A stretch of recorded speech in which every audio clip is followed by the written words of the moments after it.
change the name to Louisville. I can't stand, to hell with the French. King Louis. Let's name this place, let's rename it, One Gonzoville. And sure enough, he said, okay. Mayor Greg Fisher is so awesome.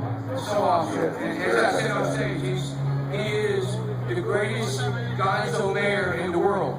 Of course, I don't know if there are any other Gonzo mayors or not in the world. But nobody's going to applaud that one? Nobody wants to applaud that? No, I should applaud that. Let's go, Mayor Fisher. Yeah. So he really is, and he's been totally supportive. We had a long talk backstage about the statue, the life-size bronze statue, which after Hunter shot himself, I wrote, actually at the beginning I wrote 13 suggestions for Louisville, ways for Louisville to honor their native son, Hunter S. Thompson, and one of them was to build a life-size bronze statue and take the Daniel Boone statue at the main entrance of Cherokee Park and move it to Boone County, Northern Kentucky, and replace it with the Hunter statue. Now, I know it's not going to happen, so I've started a movement now to get some pirates with heavy equipment to join me like at 3 a.m. some night and come in and lift that Boone statue, just, stealth, secretly, haul it out of town and replace it. As soon as the new Hunter statue, we don't tell them what night we're going to do this. You don't have to get the cops out there every night. No, I know how to do I've been accused of being an outlaw. Yes, an outlaw. To be an outlaw, you have to be honest. Everybody knows that. So that's what Gonzo's all about. Truth. We're truth speakers, and right or wrong, we speak the truth, whether it hurts us or somebody else. But we don't just criticize like the prophets of old. We walk in their footsteps from my point of view. We walk in their footsteps. Well, my point of view is the only fucking point of view I got. I don't speak from your point of view or anybody else's. The prophets of old pointed out to the rulers, the power mongers, the greed mongers, what they were doing wrong, hurting the people. But they didn't just stop with criticism. They pointed to another, a better way, a way that might lead to equality and justice for all. And that's part of what Gonzo is about to me. Cutting through the bullshit, telling the truth, telling it like it is, and make things happen. Make changes instead of the crap we got in Washington, D.C., and with our federal government, and not everybody up there is bad. I have to say, Mayor Greg Fisher is an example of, right way of doing things with politics. John Yarmouth, Kentucky congressman, is one of only a small handful of people in Washington, D.C. I trust and respect. Politics, I can't stand politics. I hate politics. How about Newt Gingrich? Newt Gingrich, Rush Limbaugh, that's spelled L-I-M-B-O. How low can you go when you do the Rush Limbaugh? Yeah, you go pretty damn low, let me tell you. No, I can't stand those guys. No, they're jokes. I can't believe people believe them. Yeah, I can't believe it. No. I actually worked for WLS for a while. And I don't even get started right now. For WLS? Yeah. Really? Yeah, I did for a while. Cool. Yeah, not really. No, I haven't. No. Okay, I said cool because WLS in Chicago? Yeah. Oh, man. Where Chicago comes to talk. Yeah. Okay, listen, get this. I grew up on a farm in Kentucky, in Ohio County, where bluegrass was born. Bill Monroe, the Monroe boys grew up there. My mom, the oldest of 13, and her dad, granddad, used to sit on the front porch and sing up at Jerusalem Bridge, the old Monroe home place, and sing and play music with the Monroe family. Cousins, the Everly brothers who live across the Green River in Muhlenberg County, down near Paradise. This song by John Prine. Well, I grew up on the farm. I finally got my own room with my brother up in the attic. It was an unfinished attic, and there was holes in the walls, and the wind would come whistling through at night. But we had an AM radio. We didn't have anything in the room except an AM radio on a little stand in between our twin beds, unfinished floor, and we listened to one station at night. It's a long time ago, young man. This before you came along. And we listened to WLS out of Chicago because they played Rolling Stones, the Beatles, Bob Dylan, the Top Hits, the British Invasion, all those songs. And depending on the weather, the cloud cover, the station would come and go. And Daddy was a coal miner. He worked for Mr. Peabody for 43 years. Daddy was a mechanical genius. He built and operated the world's largest shovel that John Prine talks about in Paradise. Oh, Daddy, won't you take me back to Muhlenberg County down by the Green River where Paradise lay? I'm sorry, my son, you're too late to ask him. Mr. Peabody's coal train done hauled it away. And that, the biggest, the world's largest shovel, which John mentions in that song, Daddy operated that. And so Daddy would be, and he was a hard worker, and he taught me the value of hard work. I learned a work ethic as a boy. So we'd crank the radio up at a decent volume depending on the weather. And so the weather changed, it would get real low, so I'd turn it up some more. Then I'd go to sleep because I left it on all night. And the next thing I'd hear from downstairs, "Turn that radio down, boys! I don't have to come up those stairs again."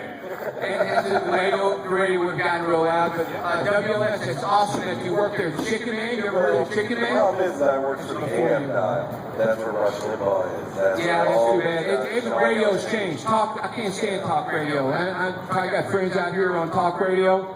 This is the new talk radio, I guess. Here I am. Well, I've always said the world's full of dumbasses, and I'm the biggest one of all. So, you know. So, failure's been my greatest success.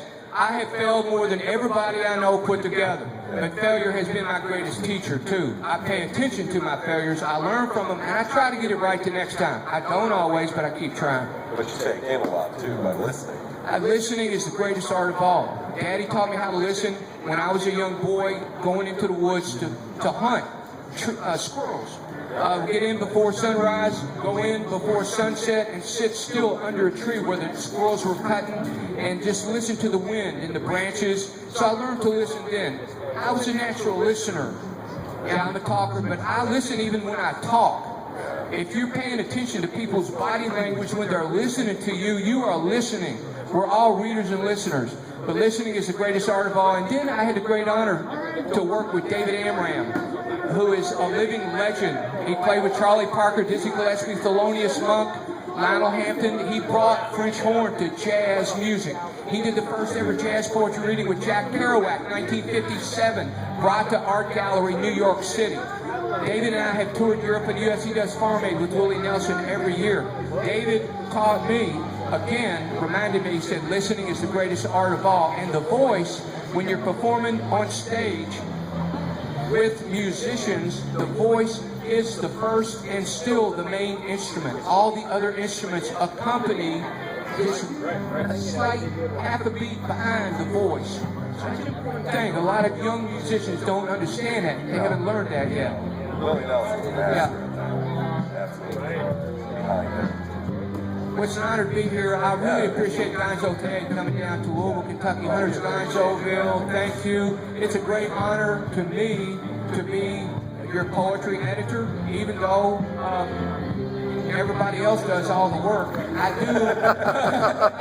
You know, at least I'm a good reader. I'm a fast reader, and I check in every day. I read, you know, what you post.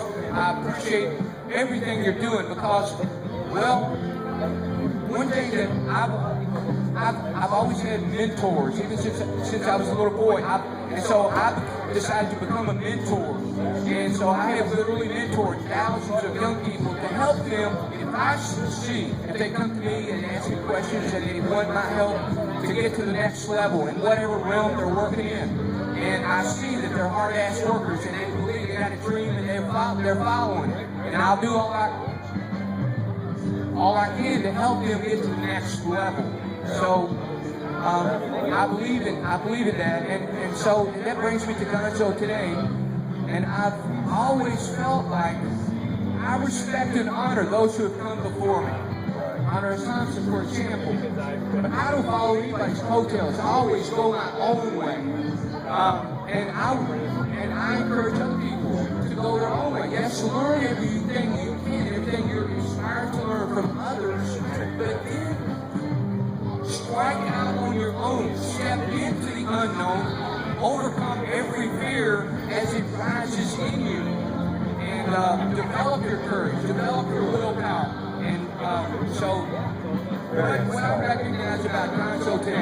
early on, is that Gonzo today is birthing a new generation, potentially, of course, birthing, giving voice and expression to a current, present generation of truth speakers, of Gonzo truth speakers, and thereby engendering through inspiration the potential for a new generations of truth speakers, of Gonzo truth speakers, people who, no matter what bullshit is being laid down in front of them, doublespeak or Orwellian doublespeak, which is all we hear anymore from governments, from news media. You're absolutely right. This and my hope and dream has been that Gonzo today will become the preeminent alternative voice for people around the world who are interested in hearing the truth.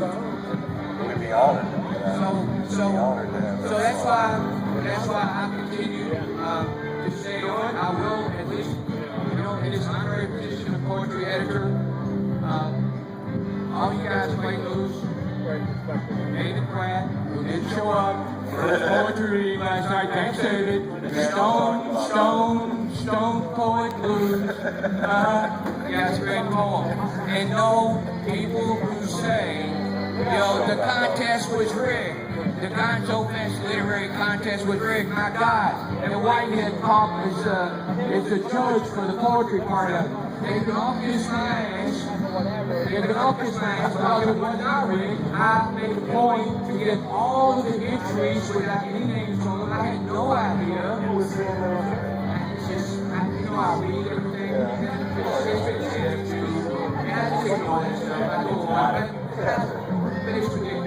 But anyway, David Grant, congratulations on winning the Poetry Award for Gonzofest 2015. David Grant, and congratulations to Dave Allen. David Grant came down from Boston, Massachusetts. Yeah. Great town, Boston. I'll never forget, the night I went up to meet the Dalai Lama, had invited me up to meet him at the Charles Hotel in Cambridge. We got the Wayne Center in Boston the night before for a big celebration. The next morning, the day break, I was meeting the Dalai Lama at the Charles. I didn't have any money. I had just gotten back from a long trip out west, visiting Hunter and Al Farm, and went on to visit Lawrence Ferlinghetti in San Francisco. City Lights Books. Lawrence founded in 1953, the first paperback bookstore in the United States, 261 Columbus Avenue, North Beach, San Francisco, the mecca for free thinkers, freedom fighters, poets, writers, editors, publishers around the world. Ferlinghetti just turned 96. I just got back from that trip. Hunter asked me on that trip, will you please start checking in on my mom, Virginia? He said a lot of people were starting to make contact with her to get information from her about, doing reports and books on me. And so I stopped by after that 5,000-mile West Coast trip. I took my kids, my family on. I received some death threats at the post office. That's another story. We won't go into that. We'll get into that another time. I get back. I visit Virginia. I got enough time to do that. Then I head out to Boston to meet the Dalai Lama. I give everything away. I just get by, but I'm living my dream. I've been living my dream for 25 years. And what I've discovered when I put everything into living and being my dream is that doors open that never opened before.